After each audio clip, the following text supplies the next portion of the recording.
School रे नवम और दशम श्रेणी पिलांकु मिलिबो मध्याह्न भोजन।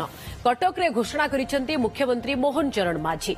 एबे अष्टम श्रेणी जाए पिलांकु मध्याह्न भोजन मिलुथिबा बेले नवम और दशम श्रेणी पिलांकु भी मध्याह्न भोजन देबाकु निष्पत्ति नेइछंती राज्य सरकार। एने गत कैबिनेट बैठक में निष्पत्ति होइथिबा मंत्री कहिसेंती। कटक रानीहाट हाईस्कूल रो शतवार्षिक उत्सव उद्घाटन अवसर में मुख्यमंत्री एही घोषणा करिसेंती। मध्याह्न भोजन व्यवस्था भितर सामिल होकर पुष्टिकर खाद्य खाइबे।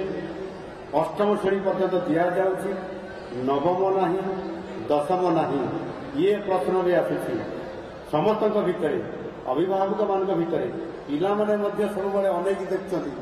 अष्टम वाला खाउछन्ति, नवम वाला अनुछन्ति, आउ सरकार चुपचाप अछन्ति।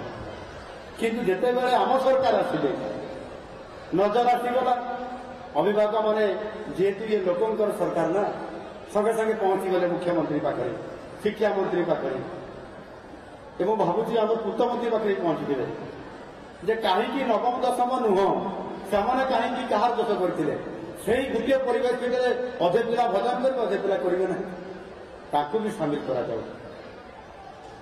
निश्चित भाव में आम सरकार ये कथा को गुरुत्व देइछन्ति।